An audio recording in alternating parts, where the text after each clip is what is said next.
Karl Popper est l'une des figures les plus influentes du XXe siècle en philosophie des sciences et en philosophie politique. Sa pensée a radicalement transformé notre compréhension de la science, de la vérité et de la liberté. À travers ses concepts de réfutabilité, de société ouverte et de critique de l'historicisme, il a offert des outils intellectuels puissants pour naviguer dans un monde complexe et incertain. Dans cette vidéo, nous plongeons dans la vie, l'œuvre et l'héritage de Karl Popper, un penseur qui a défié les dogmes et a ouvert la voie à une pensée plus critique et plus libre. Une enfance viennoise marquée par l'ascension sociale. Karl Raimund Popper est né le 28 juillet 1902 à Vienne, dans une famille d'ascendance juive convertie au luthéranisme. Son père, Simon Sigmund Karl Popper, était avocat et bibliophile passionné, possédant une vaste collection de livres. Sa mère, Jenny Schiff, était d'origine silésienne et hongroise. La famille Popper connaissait une ascension sociale rapide dans la Vienne de l'époque, un milieu intellectuel et artistique en plein essor. Dès son plus jeune âge, Karl Popper est exposé à une riche bibliothèque et à des discussions intellectuelles stimulantes.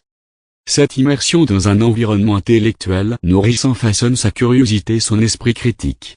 De formation académique et premières influences, Popper poursuit des études en mathématiques, physique et psychologie à l'université de Vienne. En 1928, il obtient un doctorat en psychologie sous la direction de Karl Bühler, avec un mémoire intitulé Die Methode en Psychologie.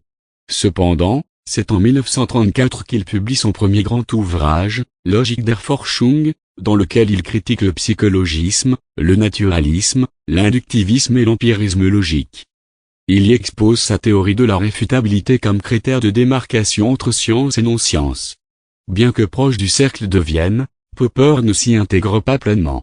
Ses lectures de Freud, Tarski et Carnap influencent sa pensée, mais il développe une approche distincte, mettant l'accent sur la falsifiabilité plutôt que sur la vérifiabilité. 3. Exil et engagement intellectuel. Avec la montée du nazisme, Popper quitte l'Autriche en 1937 et s'installe en Nouvelle-Zélande. Il y enseigne la philosophie à l'université de Christchurch pendant la Seconde Guerre mondiale. En 1946, il rejoint la London School of Economics, où il fonde le département de logique et de méthodologie des sciences. Il y enseigne jusqu'en 1969 et devient membre de la British Academy. Son engagement intellectuel se manifeste également par sa participation à des séminaires et conférences dans d'autres universités, notamment américaines.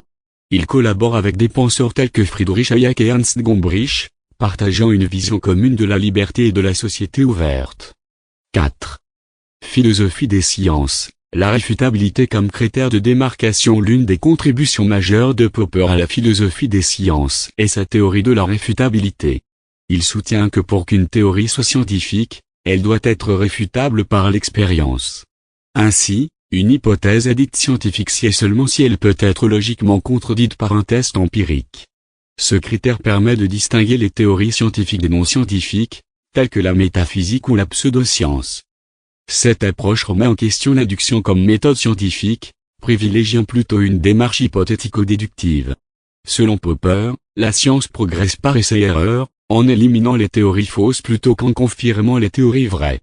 V. Philosophie politique, la défense de la société ouverte. Dans son ouvrage La société ouverte et ses ennemis, Popper critique l'historicisme et analyse les écrits de Platon, Hegel et Marx, comme précurseurs des totalitarismes du XXe siècle. Il défend une société démocratique, dominée par le libre choix des individus et par le contrôle et la révocabilité des dirigeants par les gouvernés. Popper distingue deux types de régimes politiques, la démocratie et la tyrannie, soulignant l'importance de la liberté individuelle et de la responsabilité personnelle. Il propose une vision du monde dans laquelle la liberté de l'homme est fondamentale et doit être protégée.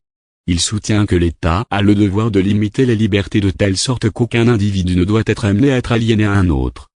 6 dernières années. Héritage. Popper prend sa retraite d'enseignant en 1969 et continue à écrire et à participer à des débats intellectuels jusqu'à sa mort le 17 septembre 1994. Il laisse derrière lui une œuvre riche et variée, comprenant des ouvrages tels que Conjecture et réfutation, La connaissance objective et la quête inachevée, son autobiographie. Son héritage perdure dans les domaines de la philosophie des sciences, de la politique et de l'épistémologie. Ses idées continuent d'influencer les débats contemporains sur la science, la vérité et la liberté. Conclusion. Karl Popper a été un penseur audacieux qui a défié les dogmes et a ouvert la voie à une pensée critique, rigoureux et profondément humaniste. En affirmant que la science ne progresse que par la confrontation à l'erreur, il nous a appris à valoriser le doute et la remise en question. En défendant la société ouverte, il a posé les fondements philosophiques d'une démocratie libérale fondée sur la tolérance, la responsabilité et le débat rationnel. Aujourd'hui, à l'heure des vérités alternatives, des dérives autoritaires et de la défiance envers la science, l'œuvre de Karl Popper résonne avec une actualité saisissante. Son appel à la modestie intellectuelle, à la transparence politique et à la liberté individuelle nous rappelle que le progrès ne se décrète pas, il se construit, patiemment, par l'échange d'idées et la critique constructive. Comprendre Karl Popper, c'est donc comprendre les bases d'un monde libre et rationnel.